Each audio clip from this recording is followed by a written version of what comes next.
Okay, so we're cutting straight to the chase here. I have Dr. Steve Ditchkoff with me. If you don't know him, then you have never read Deer and Deer Hunting because he's been in our magazine for going on 30 years. Not trying to make you feel old, Steve. Thanks for joining us. Hey, it's great to be here. I appreciate it. And so I'm not going to get into all the background. We know the background. Steve basically manages the Deer Lab at Auburn University. I like saying that because it's like, these college football players say the Ohio University. No, it's the Deer Lab at Auburn University. Steve, tell the listeners, Deer Talk listeners and viewers, a little bit about the Deer Lab before we get into this. Well, the Deer Lab is both a physical entity and it's a program. I've been here at Auburn for 23 years, and I and all the wonderful people that I work with have worked really hard to establish a program that we're proud of. We've had, maybe 30 graduate students graduate in the last number of years, a lot of undergraduates, a lot of other faculty that have been working on deer research questions that are important to deer and deer hunting readers and viewers. So we've had this program ongoing, and my predecessor, Dr. Keith Causey, did a lot of work with whitetail deer. And so, the Deer Lab is a program, and it's the people that are a part of it. But, there's a lot of people refer to our deer research facility as the Deer Lab. We have a 430-acre deer research facility that's located about 20 miles north of campus. And inside that facility, we have in the neighborhood of, at any time about 100 adult deer that we're taking a look at things relating to reproductive success, trying to understand which males do the breeding. But it's also a unique facility to examine techniques and tools for determining density. And so we're doing a lot of mate selection and reproductive success type questions, but also taking a look at things, how to determine density. For example, we're doing a lot of drone work right now. We've got a graduate student using thermal cameras on drones that's trying to refine that technique for coming up with precise deer estimates. It's fascinating stuff. And if you guys want more, just go to deeranddeerhunting.com. We've republished some of these articles. We have a partnership with Auburn on this, and the deer density work, the mate selection work. Just read this stuff, and you can. And I know that Steve's not going to want me to hear this, but you can apply it to your own situations, at least to better understand how deer behave and how deer interact on the landscape. So, Steve, I'm going to cut to the chase. I have these were mostly listener supplied, but I cherry picked them based off of stuff that we've done together. So I'm going to put this into three sections. First one, the question is, where do all the deer go? And that's a broad-based question, but I want to break it down because we're coming into spring, and I know you've done a lot of work on dispersal, how deer basically take up shop across the landscape, but also in fall. So let's break that into two pieces. Where do all the deer go in spring?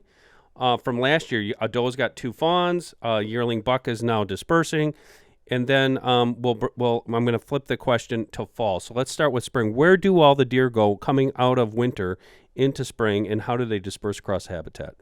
Well, obviously, it depends on how you define spring and winter. Here in Alabama, we're dealing a little bit different than you are up in Wisconsin. If we're talking, right now, and we're looking at, northern Michigan, Minnesota, Wisconsin, Maine, that sort of thing, you've got deer coming out of their wintering habitat, normally kind of going through March. They're locked into some of those areas in those northern regions. And there's going to be relatively short migrations back to their summer and fall home ranges. So that's kind of a little bit of a unique scenario. When you get south of about the 45th parallel, you lose that migration, and you've got deer that are more stationary on the landscape. I think the biggest thing is, here in Alabama, Louisiana, South Carolina, we just started going through spring green up a couple weeks ago. And so we're kind of seeing what you're going to be seeing up in Wisconsin here in probably about 6 weeks, 5 weeks. Everything's kind of popping out there in the woods. A lot of green stuff. So, the deer really aren't going anywhere so much as they're really kind of changing their feeding patterns. We do a lot of our captures at our deer research facility starting in late September and ending about right now. We have supplemental feed provided year round, and these deer, utilize its supplemental feed year round. But right now, there's so much good stuff out there for them that it's just hard to get them to go to supplemental feed. And I think what you're going to see, they're using a lot of supplemental feed if it's available up in your part of the country.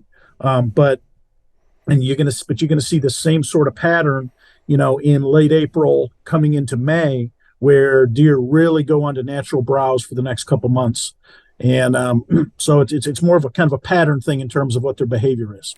So we know that as far as that's something Charlie always said. He who has the food has the deer, and that is pretty much the case. If you have the habitat, the good habitat, and you're managing it, and you've got the native species and forbs and stuff coming back, you're going to have the deer. But what happens like this time of year? I know it's different.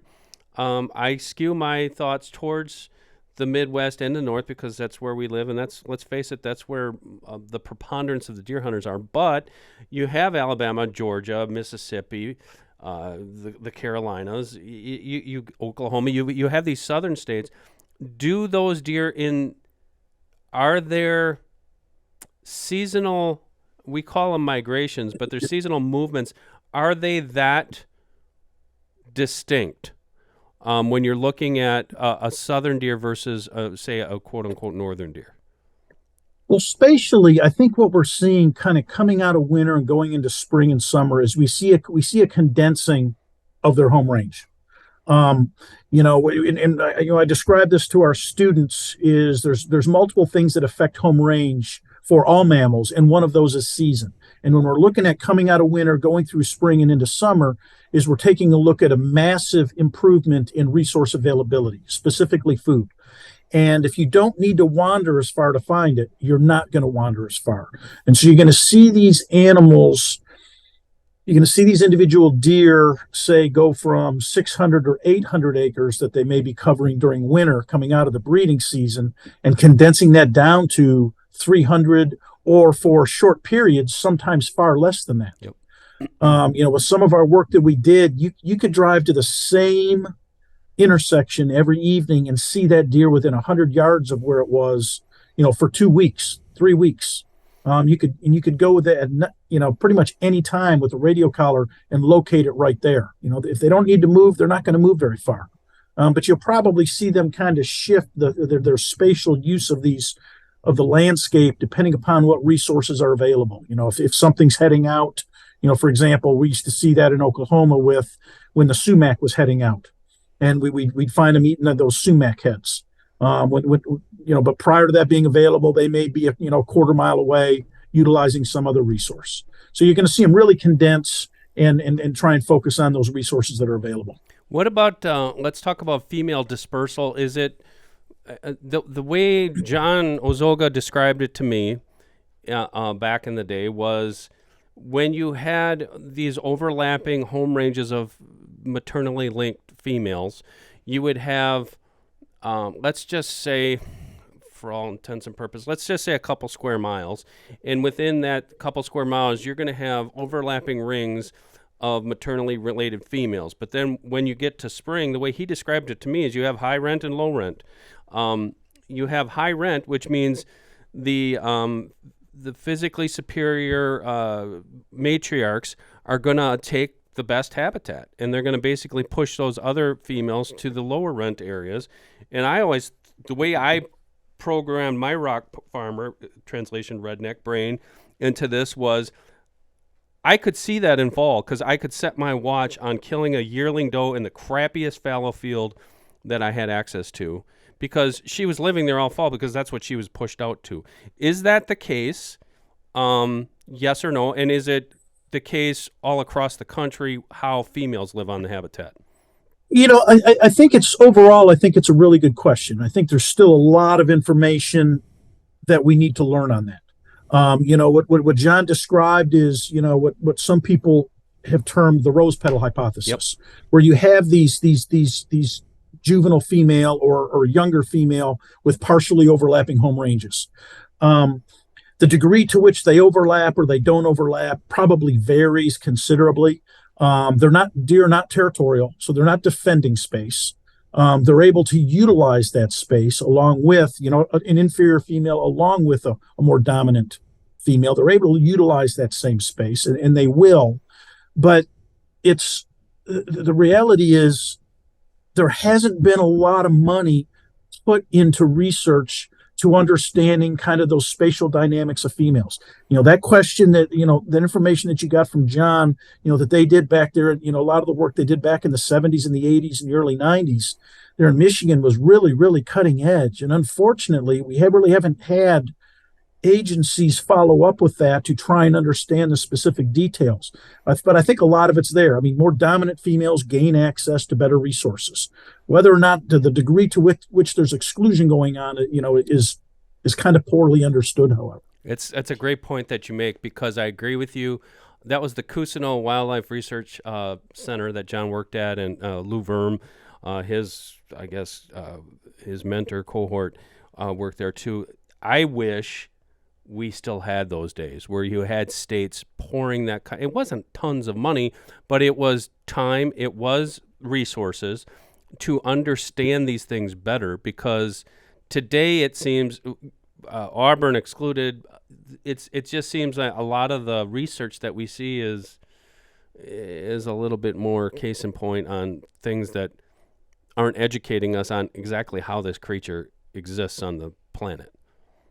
There's no question. There's a lot. It's the most well studied animal in North America, without a doubt. But there's still a lot of basic stuff we don't know. And so, at the end of the day, what's driving research questions is hunting, and the specific questions that state agencies have is paying for the majority of this research. And Michigan was ahead of the game back then in the 70s and 80s. They were addressing questions that I and my peers across the country were still relying on what they did, and look at what they did 40 and 50 years ago and just say, well, they were really cutting edge back then. Same thing. And we're just now following up on it. With fetal weights, but I'm not going to get into that because that stuff is fascinating. Okay, so staying on this topic for 2 more minutes.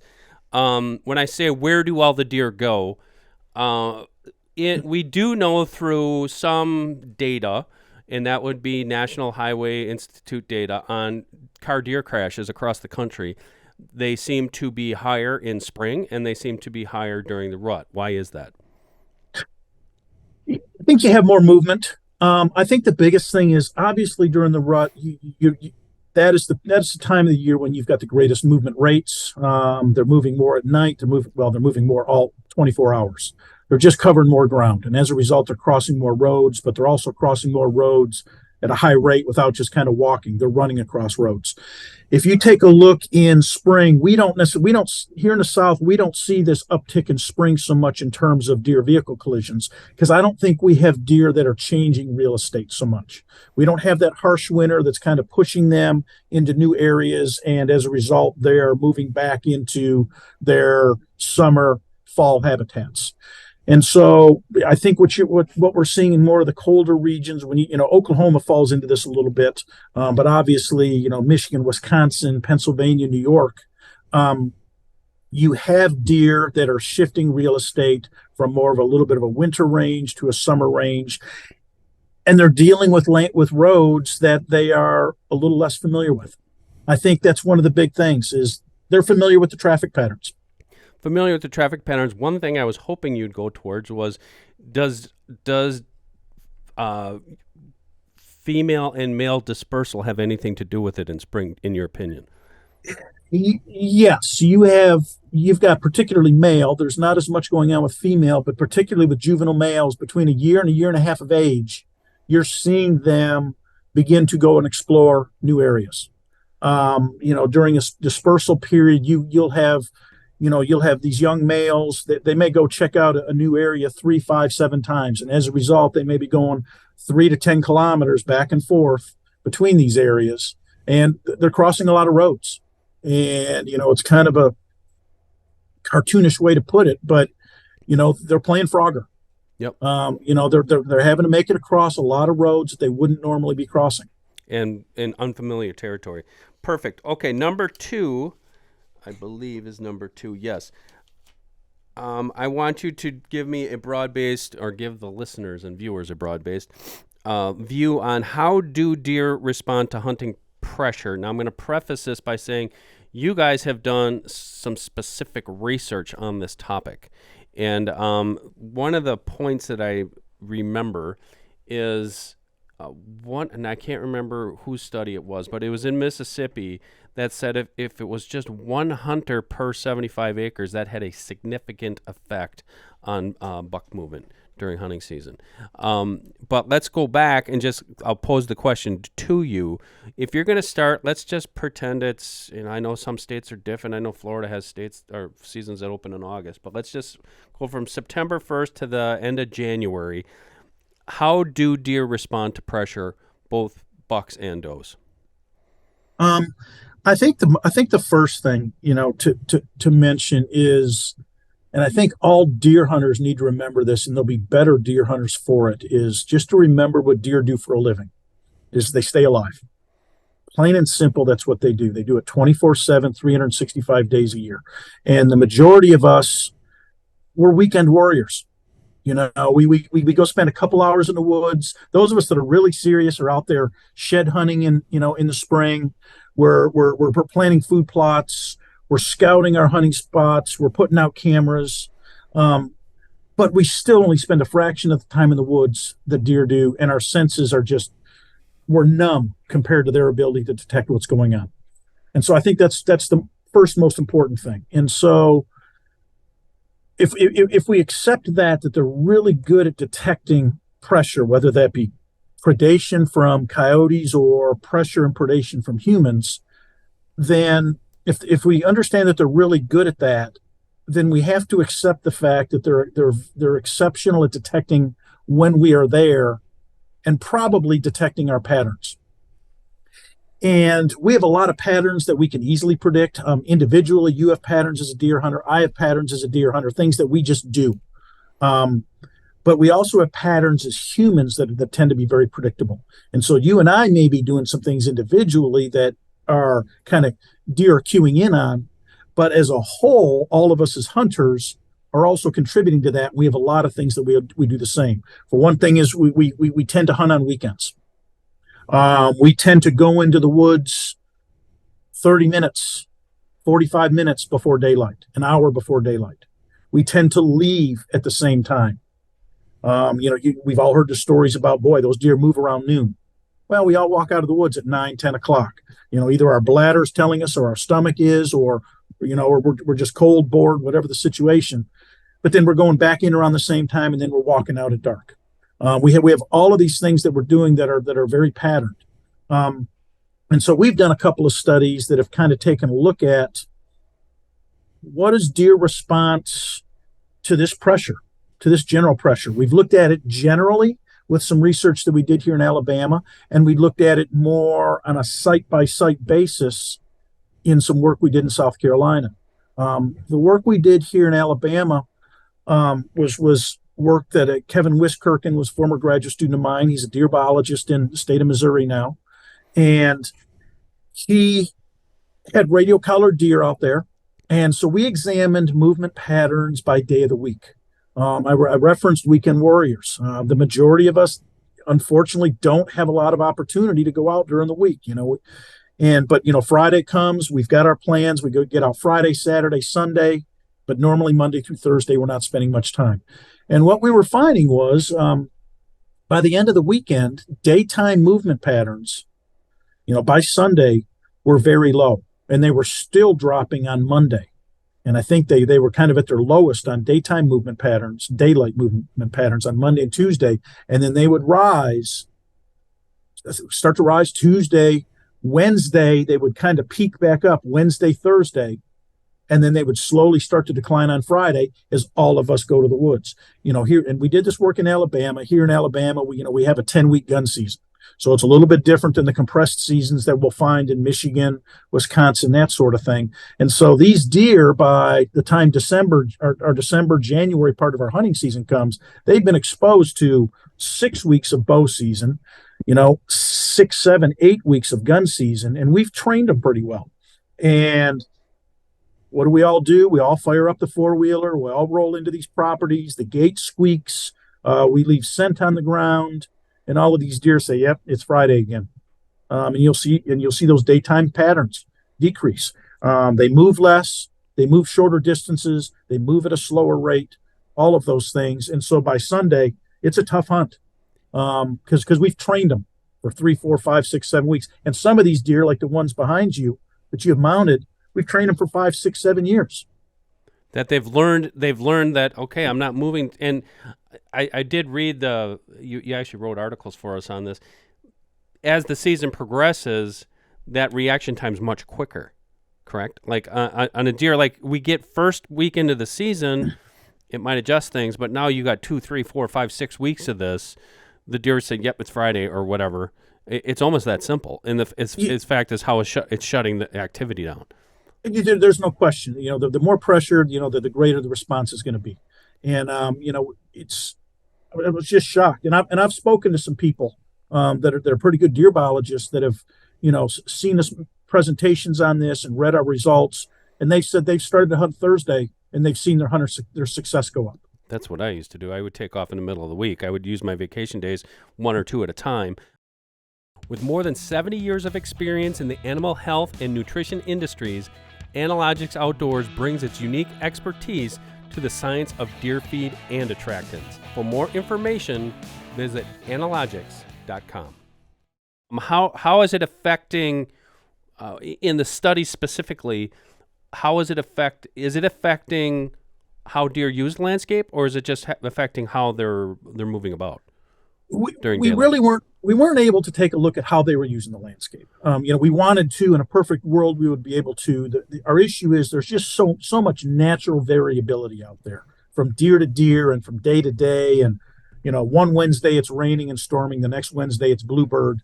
That we just didn't have enough data to really examine how they were utilizing. If I had to speculate, they're using tighter cover a little bit more.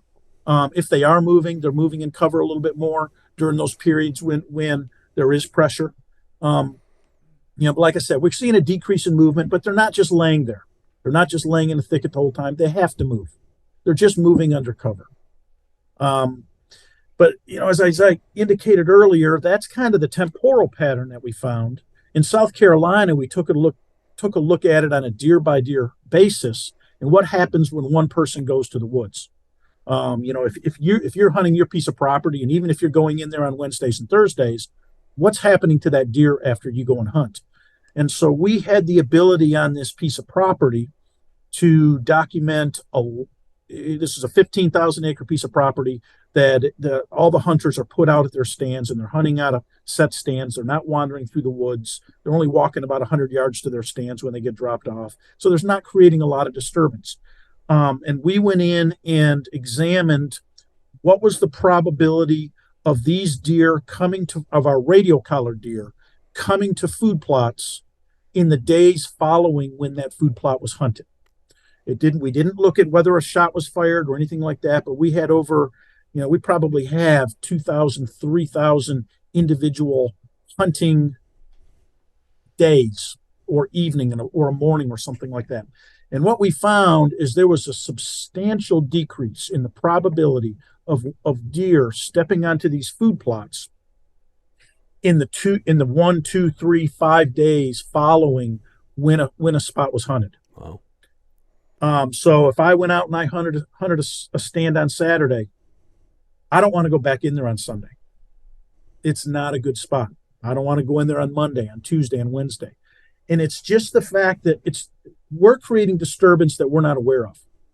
We may have had deer step out on the food plot, but what we don't know is how many deer walked downwind of us that detected, wow, there's people here.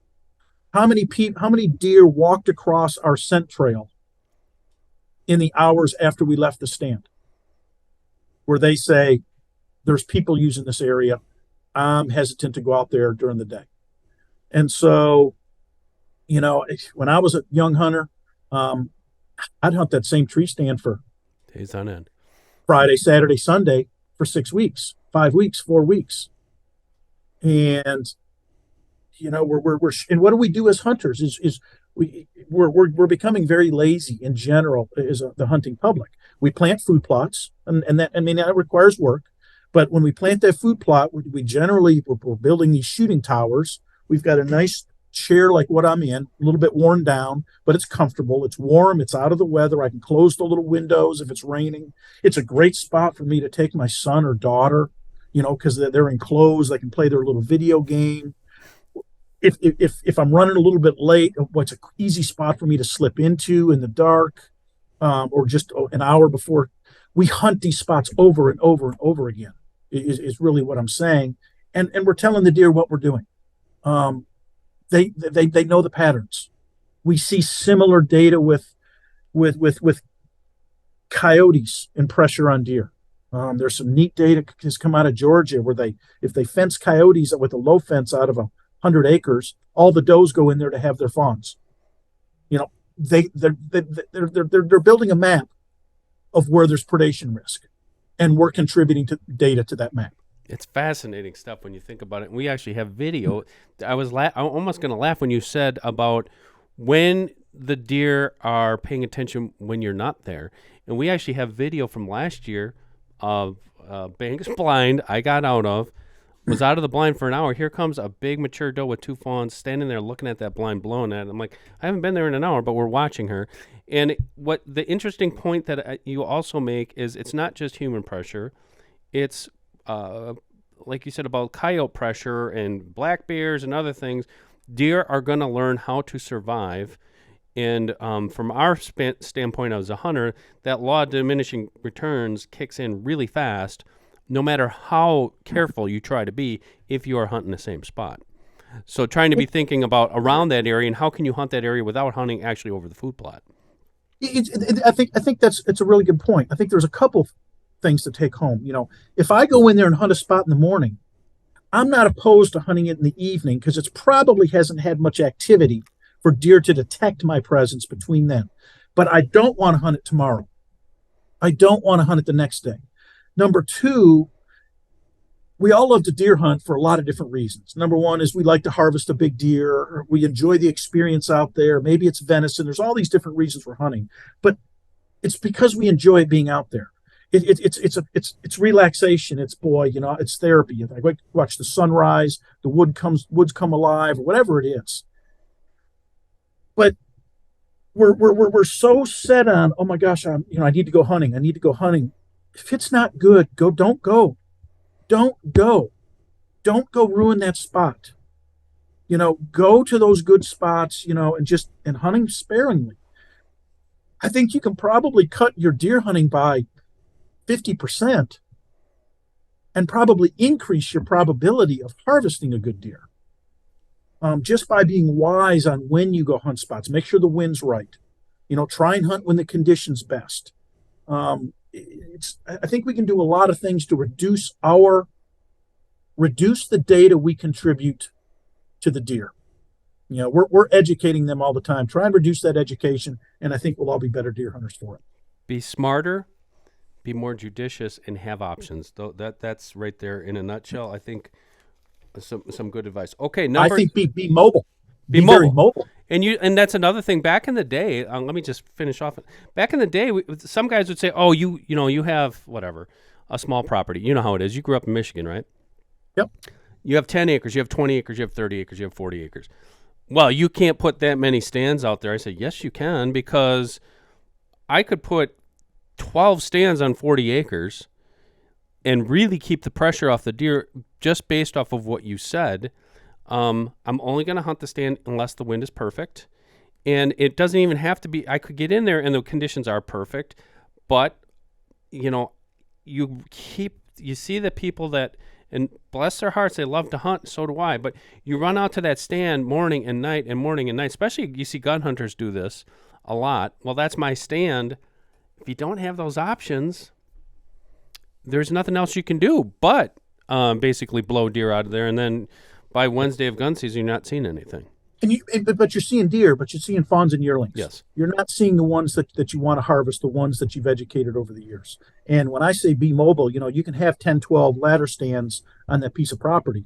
Me, I rarely hunt out of a stand. Most of the time now I'm hunting, I'm not bow hunting anymore, really, not too much. But it's like, boy, I know that ridge over there is going to be good. I'm going to go scratch out a spot against a tree in the morning. I'm familiar with my property. I can get in there in the dark. And I haven't had to go in there and even create any disturbance That's with putting a pretty good stand idea. up. Yep. And so I do a lot of that, and I'm hunting trails. I'm hunting 1 or 2 or 3 deer instead of seeing those 8 deer on a food plot. Very good. Very good. Okay. Third topic. This is the final topic, I believe. Yes. Third topic. Surprising habits of bucks. This one I really like. This was an article. Kevin might have done this with you, I believe. No, this was. You tell me about it. Well, Five surprising habits of bucks is what the name of the article was. yeah, when I did my PhD at Oklahoma State University, and I had the great fortune of my research took place on the McAllister Army Ammunition Plant in southeast Oklahoma. And I would argue that this is the best free ranging population of white-tailed deer in the country that the public can hunt. It's a lottery system, and back in the day, it was 1 in 7 chances of being drawn, and it's traditional archery only, but it has tremendous deer out there and a lot of them. And some of the things that we looked at was we put radio collars on 80 bucks over 3 years. This was in 95, 96, and 97. And so we followed these deer around for some of them up to 3, 4 years and got to kind of see how did they move. And so that article that you're referencing was kind of a description of some of the bizarre patterns or non-normal patterns that we saw. Today it's very common for, every university does research with white-tailed deer has data on movement patterns and these GPS collars that collect locations every 15 minutes. Well, back in the 80s and the 90s, we were using VHF collars that we had to physically go out there with an antenna and locate them. And it was a lot of work. And so, there wasn't a lot of information that was really presented to the public back in that time in terms of what deer actually do. But my assumption had always been, and I'm assuming most people are, is a deer is going to home range of 600 acres. You're going to find them in those 600 acres, 1,000 acres all the time, and they're going to stick there. And we found that with some of our deer. They were very predictable from year to year. They were always in that same section of land. But there were a good number of deer that had very different movement patterns. We had the biggest deer that we radio collared there. We captured as a 6.5-year-old. He was 177 Boone and Crockett points. He was a tremendous deer, and we were able to follow him when he was 7, 8, 9 years old. And that deer stayed during that time in the same 1,800 acres during that entire time. But he spent November, the peak of their breeding season, in a different 600 acres each year. There's the article that you're referencing, it's available online and you can kind of see some of the points. There'd be a little bit of movement, but the epicenter of where this buck was a half mile to a mile distant between years. And what that means to me is the vast majority of us don't have access to land that's a mile across. We're hunting 100 acres, 10 acres, 20 acres. We're taking advantage of what we can get. What that means is that deer may have been on using my 100-acre property last year, but he may be a half mile away this year. And that's one example of a movement pattern. We had 2 deer that I remember we trapped them together. It was early January. These were 125 to 145 inch deer. They were 4 and 5 years old when we trapped them. One of those deer in March would make a 5-mile jaunt over to another part of the base, and he would spend the spring and summer 5 miles away. And then he would come back in October, and he would spend October, November, December, January, February in his breeding season home range. And we watched him do this 3 years. He would make that 5-mile jaunt, then he would be over there, spend the summer, and then he would come back. What does that mean? If I'm going out and doing an August survey to figure out what deer are utilizing my property, I never would have gotten this guy on camera. The other deer that we caught at the same time as him, when we dropped that net on top of him, this was another deer, he would move 1.5 miles to 2 miles. He would go spend his summer. This was a deer I referenced earlier that I could drive to this one intersection and I could see him out there in the sumac eating the sumac heads. He would move a mile and a half back to that same breeding home range as this other buck. But in the summer, he would move that mile and a half to the north or south, and he would be in a totally different area. We had another deer that we trapped. He was a beautiful 10-point as a 4.5-year-old. We radio collared him. As a 5.5-year-old, he was a beautiful 10-point. As a 6.5-year-old, he was a massive 8-point. At 6.5 years old, he up and relocated 2.5 miles, never came back. This deer was incredibly predictable where he was all the time, and we couldn't find him. And we were shocked, and we're like, well, what happened? And then we started doing a search. Took us a couple hours. We found him 2.5, 3 miles away, and he never relocated. Why this happened, and I can't remember the time of the year that took place. It was not during the breeding season. I know that. These deer just they have a lot of different patterns, and I guess that the take home message to me is you may think you know what's on your property, and you're at least partially right, but you may not know what's on your property. Number one, they're utilizing they may have seasonal home ranges that are very different, and so you may not be getting them on camera. And so they're making these strange movements. Number two, these extra home range movements. These deer leave their home range a lot, particularly during the breeding season. It's not uncommon for these deer to go, anywhere from 1 mile to 2, 3, 4, even 5 miles in a night outside of their home range. And it could be for a night, or it may be for several days before they come back. There's just a lot of strange patterns and things we're learning now that we're getting so many radio collars on deer with GPS technology that we can get hypersensitive locations in a lot of them. There's a lot of strange movement patterns. A lot of strange movement patterns. I'm going to ask you a question, but you don't remember this. You were one of the people that broadened my view on this years ago. You have to look at a bird's eye view of your property and what's around you, because we're living in such a small little microcosmic area where we hunt. But so should I not even waste my time trying to take a census of the bucks? This is a hot topic among deer hunters. I need to census the bucks on my property before hunting season. Does that even pay to try to do that? I don't think it's a waste of time. No. I think it's for a lot of reasons. Number one is the more information you have, the better you are. Number one, you have more information, you're more confident, you're more educated. And then back to confidence.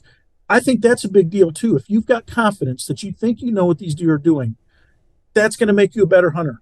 The day that you're like, yeah, there's nothing out there, is the day that you don't perform any scent control. You don't worry about the noise you make. You're not as studious out there. You've got your phone up and you're texting, checking email. You're not as good a hunter when you're not confident. So anything that you can do, I feel, that improves your confidence makes you a better hunter, just because you put on your game face. You're out there doing the stuff that has made you successful before. But with that being said, I think it's really important to understand, I've learned it because I do so much collecting of data and examining data, and to realize how wrong we are frequently is to understand that whatever glimpse we have of this deer herd is an imperfect view. And if we can accept that it's a glimpse, it's an imperfect view, it's an imperfect glimpse of what's actually going on out there, then that at least opens us to the possibility that, not that I'm wrong, but there may be things happening that I don't know. That it may be that deer that's coming onto the property that I need to be aware of. There's a lot more opportunity there than just the little bit that I'm aware of. We hear these stories all the time. I didn't see that buck all year long. Yeah. Well, that buck may have been 5 miles away. Yeah, and or a neighbor got it, like you said, 5 miles. A neighbor got a picture of it, and then I killed it. And that's very common, especially during the rut, when those bucks are starting to move a little bit more. It is very common. And so, we talked before about hunting the same stand twice in a row. Well, boy, you only have 5 days to hunt in the season. If I've got a job Monday through Friday, gun season's short.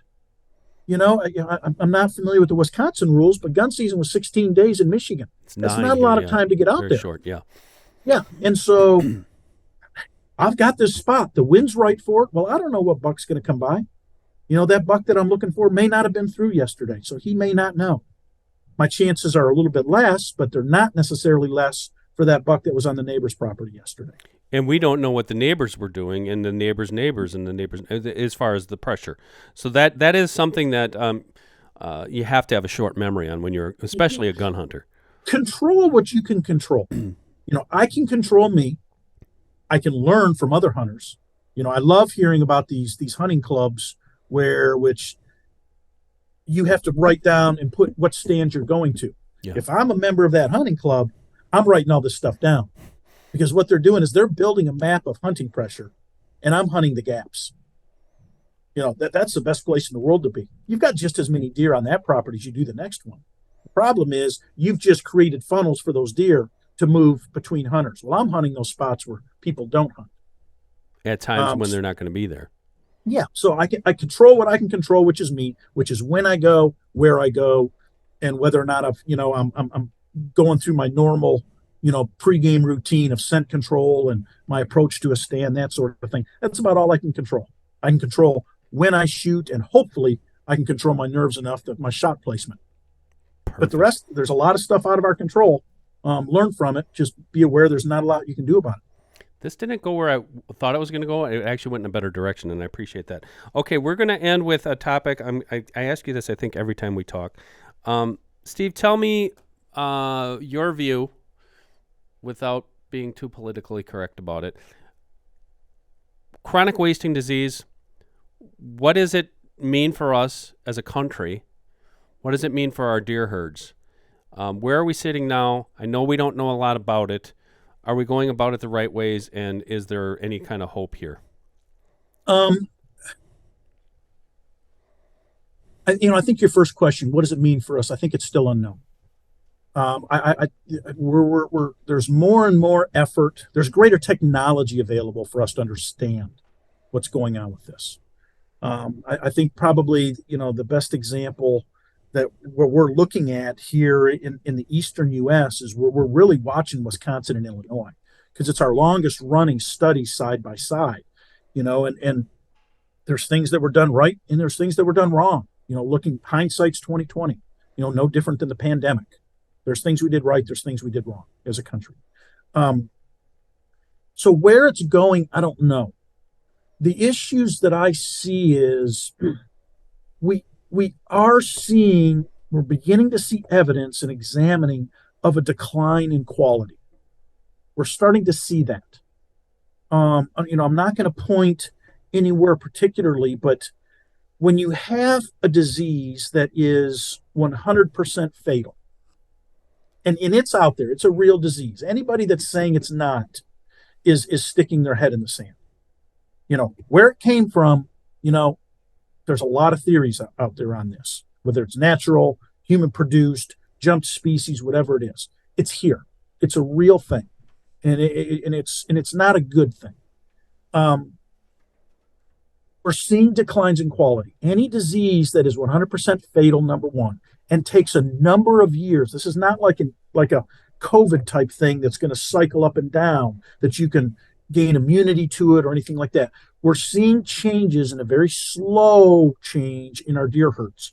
It's going to impact quality. Define how is it affecting quality? Quality in terms of age structure. You're going to have a progressively younger population of deer, and as a result, there's lower probability if you pass these bucks up of them getting to 5, 6, 7 maximum antler size age. So not all of them. You're going to have some that are going to make it, but there's going to be a greater quality. There are some counties I've seen that have 55 and 60% prevalence rates in their mature bucks, prevalence of chronic wasting disease. That's not a good thing. How you control that, we're still trying to figure it out. There's still a lot we're learning from a management perspective. I think the biggest thing is we have a natural tendency as deer hunters to kind of be at odds with our state agencies. They're making the best decisions that they can with the best data they have available. We don't agree with all of them. As a sportsman, there's times I look and I'm like, boy, that's not how I would do it. That's not to say that they aren't making the right decision. It's also not to say that I understand why they're making that decision. And so I think we need to back up as deer hunters and a deer hunting society and respect the fact that these agencies are trying to do it right. And they probably have a lot more information than I do as they have more information than the deer hunters normally do. They're trying to make the right decision, and it's not based upon money. They are trying to manage the herd right, and they're taking short-term approaches for management, but they're also taking a look at 10, 20 years down the road. They're trying to figure this out the right way. And so if we can contribute be a part of the solution with regards to helping them with surveillance, if they're asking us to drop off deer heads for testing, there's a reason. If they're asking us to fill out surveys, there's a reason. We need to try and work together in this. There's still a lot of unknown. We know that there's a lot we're learning. We know that there's some strains of deer that are a little less susceptible to chronic wasting disease. We're learning some of that. Are we 1 month, 1 year, a decade, 25 years away from a vaccine? I don't know. There's a lot that's going to come out in the next 10 years because it's not just Wisconsin that has it, like 2001. Everybody Alabama in 2001 Tennessee was saying it's everywhere. Yeah. Back then we're saying, sorry for you guys up there, but we don't have it. Well, now, Mississippi has it, Tennessee, Alabama, West Virginia, Pennsylvania. The only success story out there is New York. They detected a deer or two. They've never detected another one since. Is it apocalypse now, though? In these areas where you've got 40 and 50% infection rates, is it like, okay, the Sistine Chapel's on fire, everybody stop what you're doing and grab a water hose? Are we to that point in some of these areas? No, I don't think we are. Things are going to change. This is not the first time that a disease like this has rolled through wildlife populations. This has been going on for a long time. We're just more aware of it now. We have Twitter, and we have deer and deer hunting, and we have all these things, these groups, places to go get information. And so we're just more aware. It's like we've got climate change. We know that.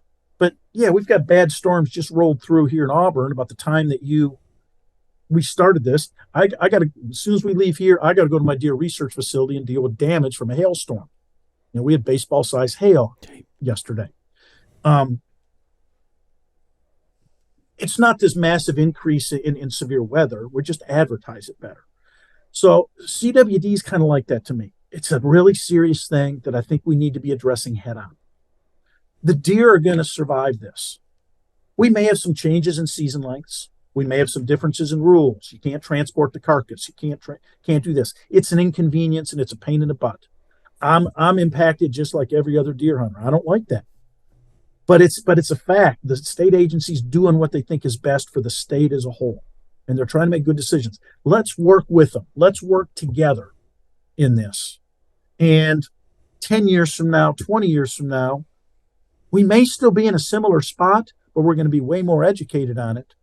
And yeah, I don't think it's apocalypse now. It was like the pandemic. First couple of weeks of the pandemic, you're seeing somebody walk down the sidewalk, and it's like, is that the person that's going to get me? We realized, and it was horrible. It was devastating for a lot of families. Don't get me wrong, but we're still here. We're still rolling forward. We're a lot of recovery still from it. It's a different world today because of it. And I think deer hunting is going to be a little bit different, but in what it's going to be, I don't have a crystal ball. But there's some smart people out there working on it. Perfect. Well, thank you, Steve. I'm going to let you get on with your day.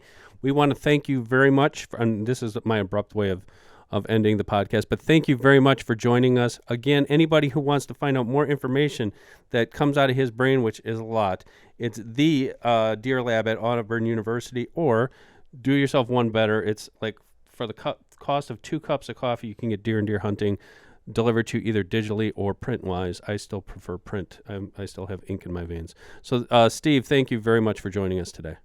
Hey, appreciate talking to you. Enjoy it all. I always enjoy it. Thank you. For Dr. Steve Ditchkoff at Auburn University, I am Dan Schmidt. Thank you for joining us for Deer Talk Now. Again, wherever podcasts are dropped, you're going to find this. Please like and subscribe if you're listening, if you're watching this on YouTube, Facebook, wherever. We're going to bring you another one next Thursday. So until then, we'll catch you again for another episode of Deer Talk Now. Deer Talk Now is brought to you by 10-Point Crossbow Technologies. Whether I'm in a tree stand, ground blind, or spot and stalk hunting, I know the Nitro 505 is up to any challenge. Check one out at a dealer near you or log on to 10pointcrossbows.com for more information.